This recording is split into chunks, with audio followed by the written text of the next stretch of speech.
नमस्कार दोस्तों आज हम चर्चा करेंगे डेली लाइफ की प्रॉब्लम की जो कि हमारी जुड़ी है सेहत से। सेहत यानी कि जो हमारा पेट, अगर हम पेट की बात करें या फिर वज़न के बढ़ने की बात करें, कई बार आपने देखा होगा कई लोग बहुत कमज़ोर होते हैं या फिर कई लोग इतने मोटे हो जाते हैं कि उनको समाज में बहुत ज़्यादा कॉन्फिडेंस डाउन की एक प्रॉब्लम का सामना करना पड़ता है। लोग चिढ़ाते हैं, कोई तोंदू बोलता है, कोई मटका बोलता है, कोई कुछ बोलता है। यानी कि पेट के कारण इंसान को कई बार बीमारियों का भी सामना करना पड़ता है। क्यों करना पड़ता है? क्योंकि हम अपने शरीर का ध्यान नहीं रख पाते हैं और पेट बढ़ना एक बीमारी की तरफ इंसान को लेकर जाता है, बीमारी की तरफ, सुस्ती की तरफ, आलस की तरफ। और कई बार इंसान ऐसी गंदी गंदी बीमारियों में उलझ जाता है जो कि हमारे ग्रहों से जुड़ी होती हैं। ये पेट बढ़ना भी हमारे ग्रहों से लिंक करता है, यानी कि रिलेट ये किया जाता है। अगर हमारा पेट बढ़ रहा है या फिर हमारे शरीर में फैट की मात्रा बढ़ती जा रही है तो ये प्लानिटरी कॉम्बिनेशन से कहीं ना कहीं रिलेट होता है। लाल किताब में अगर हम बात करें तो वज़न बढ़ना या फिर वज़न का काफ़ी ज़्यादा भारी होना, वो राहु से संबंध रखा गया है। अब राहु, जैसा कि हम जानते हैं, अगर शरीर में कहीं पर वसा है, वसा यानी कि कोलेस्ट्रॉल लेवल है, तो वो बृहस्पति को संबंध करता है। पर राहु यहाँ पर वजन बढ़ने से क्यों संबंध किया गया? जैसा कि आपको मैं लॉजिक के साथ बताता हूँ कि अगर हम हाथी की बात करें, हाथी हाथी यानी कि वो एक बड़ा सा शरीर जो कि राहु को दर्शाता है। दूसरी तरफ एक हाथी कद का इंसान जो कि राहु को दर्शाता है। तो इसी तरीके से आप अंदाज़ा लगा लीजिए कि राहु जो है हमारे शरीर में बढ़ने वाले फैट की एक मात्रा को दर्शाता है। और जब इंसान की वो मात्रा कहीं पर भी किसी भी हिस्से में ज़्यादा रूप में जमा होना शुरू हो जाती है, तब आप समझ लीजिए राहु का प्रभाव आपके ऊपर पड़ना शुरू हो गया है। आपका पेट निकल गया है। अब कई बार लोगों का पेट कम मात्रा में निकला होता है, कई बार इतना निकला होता है कि इंसान अगर अपना सिर झुका के देखे तो पेट से नीचे वो देख ही नहीं पाता है। यानी कि ना तो वो अपने पैर देख पाता है, ना ही झुक पाता है। और पैंट या फिर पेट पतलून की बात करें तो वो भी उसकी टाइट होना शुरू हो जाती हैं। और ये सब कारण इंसान को यही दर्शा देता है कि भाई साहब, आपका राहु बिगड़ना शुरू हो गया है। ये एक खतरे की घंटी है और आगे परेशानियों की निशानी है। हम अगर दोनों चीज़ों को कैटेगराइज करें कि राहु और बृहस्पति, तो आपको मैं लॉजिक के तौर पे ये बताता हूँ कि जो बृहस्पति है, बृहस्पति का जो फैट होता है वो होता है HDL, यानी कि वो एक फैट का लेवल होता है जो शरीर में, अगर हम टोटल कोलेस्ट्रॉल की बात करें, टोटल लिपिड्स की बात करें, तो लिपिड्स में ट्राइग्लिसराइड्स भी आता है, HDL भी आता है, LDL भी आता है, टोटल लिपिड्स भी आते हैं। ये सारे एक मिला के एक टोटल लिपिड्स की कैटेगरी बनती है। तो जब हमारे शरीर में बैड कोलेस्ट्रॉल बढ़ना शुरू हो जाए, जैसे कि ट्राइग्लिसराइड्स जो कि TG होता है, या फिर LDL बढ़ना शुरू हो जाए, तब समझ लीजिए आपका राहु काफ़ी ज़्यादा नेगेटिव हो रहा है। ट्राइग्लिसराइड बढ़ना शुरू हो गया, टोटल लिपिड बढ़ना शुरू हो गए, LDL भी यहाँ पर आपका एक खतरे की निशान से ऊपर जाना शुरू हो गया। समझ लीजिए आपका राहु आपके शरीर पर पकड़ बनाना शुरू कर रहा है, जो कि धीरे धीरे धीरे धीरे अपनी गिरफ्त में आपको लेगा और आगे आपके जीवन में जानदार बेजानदार शारीरिक, मानसिक, आर्थिक हर तरह से परेशानियां देना शुरू कर देगा।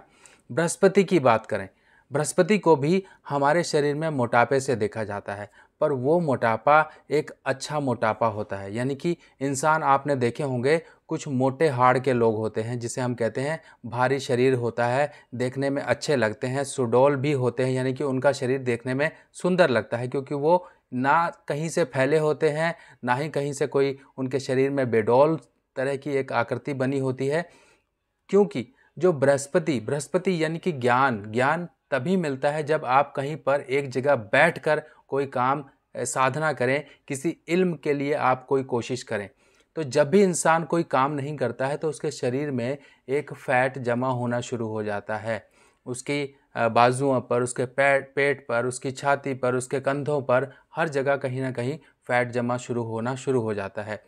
बृहस्पति का फैट इंसान को नुकसान नहीं पहुंचाता है क्योंकि वो एक गुरु की दृष्टि से देखा जाता है। और ऐसा फैट इंसान को कभी भी कोई भी हार्ट अटैक या कोई गंदी बीमारियां इस तरह से नहीं देता है, क्योंकि उसके अंदर ज्ञान, पॉजिटिव एनर्जी आ रही होती है जो कि बृहस्पति की एनर्जी आती है, जिसके कारण इंसान अपने शरीर का ख्याल रखना भी शुरू कर देता है।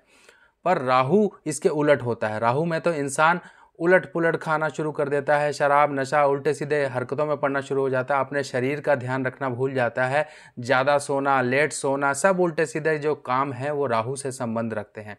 बृहस्पति का इंसान नियमबद्ध होता है, अपने नियम से काम करता है, अपने शरीर का ध्यान रखता है, उसके चेहरे पर तेज भी होता है। आपने देखा होगा जो बड़े बड़े साधु संत महात्मा लोग होते हैं उनके चेहरों पर एक अलग अलग सा तेज होता है। इसके विपरीत आप किसी चोर आदमी को देख लो, किसी डाकू आदमी को देख लो, उसकी आंखों से ही आपको जाहिर हो जाएगा कि भाई ये आदमी गलत है, इस आदमी के अंदर मन में कुछ खोट है। तो यहाँ पर आप डिफरेंस समझ लीजिए कि राहु और बृहस्पति का कितना ज़्यादा डिफरेंस है कि आपस में ये दोनों मैच ही नहीं करते हैं।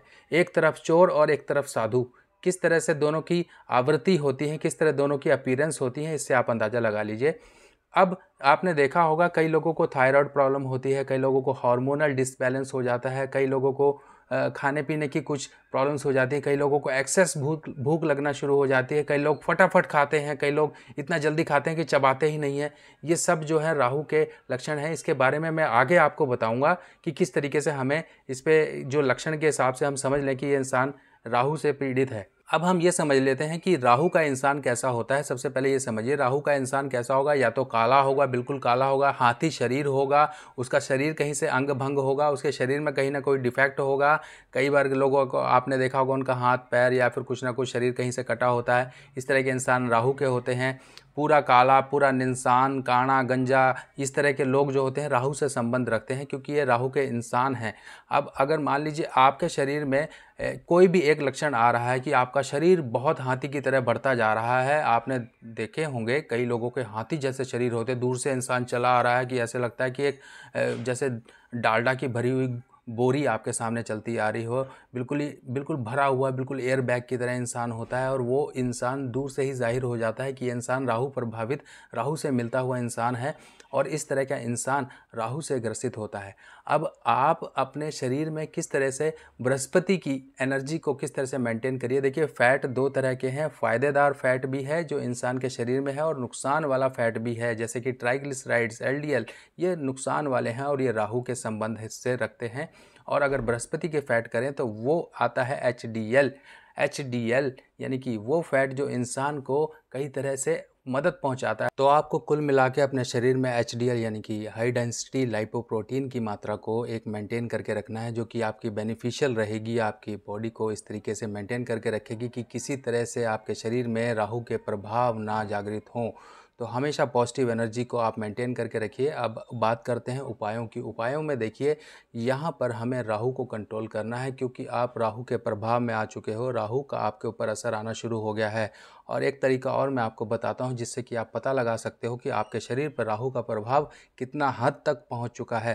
थोड़ा बहुत पेट निकलना एक नॉर्मल, जिसे कहते हैं एक फैमिली टमी यानी कि फैमिली पैक भी कहा जाता है, पर इससे ज़्यादा निकलना यानी कि इतना ज़्यादा निकल जाना कि आपकी छाती से बढ़कर आपका पेट हो गया है। अगर आप फीते से घर पे आप अपने नापेंगे, छाती को फुला के देखिए, पूरा आप जितना स्ट्रेच कर सकते हैं उतना करके देखिए कि आपका छाती का कितना माप आ रहा है। उसके बाद अपने पेट को माप के देखिए।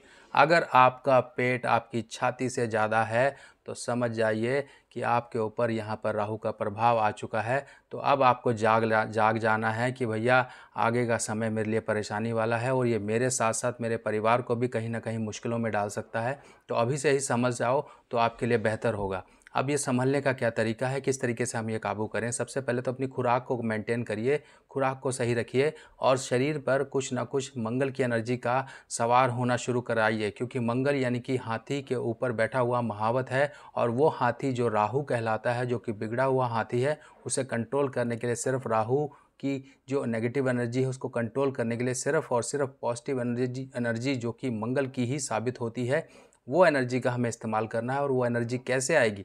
वो एनर्जी आएगी हमारे खून के बहाव को तेज करके। वो तभी हो सकता है जब आप फिज़िकल एक्सरसाइज करें। फिज़िकल आप अपने आप कुछ तरह से इस तरह से कोई जॉगिंग करिए, कोई एक्सरसाइज करिए, अर्ली मॉर्निंग उठकर आप सब ये करिए। अर्ली मॉर्निंग उठना क्यों ज़रूरी है ये समझिए। अर्ली मॉर्निंग आप उठोगे तो सबसे पहले आप अपने केतु को सही करोगे। केतु को सही करोगे, राहु के उपाय के लिए केतु का भी साथ लेना जरूरी है, राहु के उपाय के लिए मंगल का भी साथ लेना जरूरी है। बृहस्पति को सही करने के लिए केतु का साथ लेना ज़रूरी है। बृहस्पति सही यानी कि आपके बॉडी में एक पॉजिटिव एनर्जी का संचार होना भी ज़रूरी है। तो इन सब को मिला के, कुल मिला के सारा दारोमदार इस चीज़ पे आके टिकता है कि आप किस तरह से अपने जीवन में ये रेजोल्यूशन लें, ये संकल्प लें कि ये नवरात्रि के जो दिन हैं, इन दिनों में मैं अपने शरीर को सही करने के लिए सुबह जल्दी उठूँगा, सही खाना खाऊँगा, सही समय पे सोऊंगा, बुरी आदतों से बचूँगा, बुरी आदतों से दूर रहूँगा। इस तरीके से आप अपने शरीर को सही रख सकते हैं। इस तरह से आप अपनी फैमिली को प्रोटेक्ट कर सकते हैं। ये एक तरीके से आपके लिए हेल्थ इंश्योरेंस का काम करेगा। आपकी फैमिली को, आपको, सबको एक पॉजिटिव तरीके से आगे बढ़ने में मदद करेगा। तो दोस्तों, इसके साथ साथ आपको और भी रेमेडीज़ करनी है, और भी उपाय करने हैं। वो उपाय ये है कि आपको मंगल की थैली, जो कि देसी खंड, लाल मूंगा और सौंफ से बनी होती है, चौकोर आकृति की थैली, वो आपको अपने पॉकेट में, बैग में या फिर तकिया के नीचे रखनी है। इसके साथ साथ चांदी का चौकोर टुकड़ा आप अपने चांदी का चौकोर टुकड़ा अपनी जेब में रखिए। और इसके साथ साथ आपको खाने पर ध्यान रखना है। लिमिट से ऊपर जाके नहीं खाना। अगर भूख आपको 2 रोटी की है तो 1 रोटी खाओ, अगर 3 रोटी की है तो 2 रोटी खाओ, पर इससे ज़्यादा मत खाओ। रात का खाना कम कर दीजिए, लाइट खाना खाइए और खाना खाने के बाद 100 कदम कम से कम ज़रूर टहल लीजिए। अब इसके साथ साथ और क्या उपाय करने हैं, बाकी बातें भी मैं आपको बताता हूँ कि ये सब मैं खुद करता हूँ। और करने के बाद अब मुझे क्या लोग आप कमेंट करते हो, क्या लोग मुझे आप बोलते हो, मैं आपको बताता हूँ। कोई तो मुझे बोलता है कि पावर हाउस ऑफ लाल किताब, ठीक है, ये आप लोगों का प्यार है, ठीक है। पावर हाउस मैं अपने जो है आप लोगों के प्यार की वजह से बना हूँ। इतनी एनर्जी, इतना जो आपके लिए डेली वीडियोस ला रहा हूँ, इतना सारा काम आपके लिए कर रहा हूँ, ये सब आप लोगों का प्यार है। क्योंकि मैं जानता हूँ ये मेरा जो समय है, ये जो मेरी उम्र का पड़ाव है, अगर मैंने इसी समय में अपने आप को सही रख लिया और आपके लिए जी तोड़ मेहनत कर ली, तो मेरा जो आने वाला समय है, बुढ़ापा तो लगभग मुझ पर आ ही गया है। मेरी 45 ईयर्स एज है। आप शायद इस चीज़ को ना माने, मेरी 45 ईयर्स एज हो चुकी है। और इस तरीके से मैंने आपको मेंटेन किया हुआ अपने आप को कि आप लोगों के लिए मैं मेहनत कर सकूं। आप लोगों के लिए आने वाले समय में मेरे प्लान्स क्या हैं, आज मैं आपको महानवरात्रि के इस शुभ अवसर पर भी आपको बता देता हूं कि आने वाले समय में मैं आपके लिए किताबें लेकर आ रहा हूं। वो किताबें हर तरह के लोग के लिए होंगी। उस व्यक्ति के लिए भी होंगी जो कि ज्योतिष को नहीं जानता है, कुछ नहीं जानता, उसको पता ही नहीं है कि मेरे लिए अच्छा क्या, क्या ख़राब, मेरे लिए क्या, मुझे क्या करना है डेली लाइफ में। उसके लिए उस तरह की किताबें होंगी। जो ज्योतिषी हैं, जो प्रैक्टिस कर रहे हैं या पढ़ रहे हैं या लोगों को उपाय बताते हैं, उनके लिए भी किताबें आएंगी। बहुत सारे प्लान्स हैं जो धीरे धीरे आपके लिए आने वाले हैं। यूट्यूब पर मैं कमेंट के रिप्लाई नहीं कर पाता हूँ, उनके लिए भी व्यवस्था हो जाएगी। आप लोगों के लिए एक समय, एक दिन का मैं ऐसा भी लेकर आऊँगा कि जिस दिन में मैं आपके सभी कमेंट्स का रिप्लाई आकर आपके सामने आपको बताऊंगा कि आपके ये कमेंट्स थे, इनका कमेंट्स में एक एक का कमेंट लेकर उनके रिप्लाई आपको वीडियो के थ्रू आपको समझाऊंगा। बहुत सारी चीज़ें हैं। तो ये सब चीज़ें तभी पॉसिबल हो पाएंगी। ये मेरा विज़न है। आप लोगों का भी कुछ ना कुछ विज़न और कुछ ना कुछ मोटो होगा। आप लोगों ने भी कुछ आगे की लाइफ के लिए प्लान किया होगा, और वो सभी प्लानिंग्स तभी पूरी हो सकती हैं जब आप अपने शरीर को सही रखें।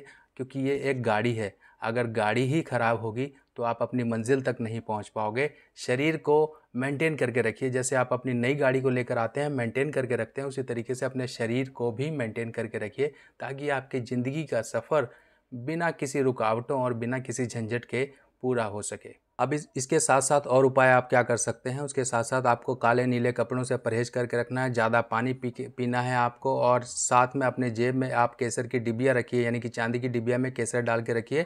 ये छोटे छोटे उपाय करते रहिए। बाकी फिजिकल एनर्जी जितना जितना यूज़ करेंगे उतना आपके लिए फ़ायदेमंद होगा। बाकी मिलते हैं नई जानकारी के साथ नई वीडियो में। तब तक के लिए अपने सुभाष भाई को आगे दीजिए। नमस्कार।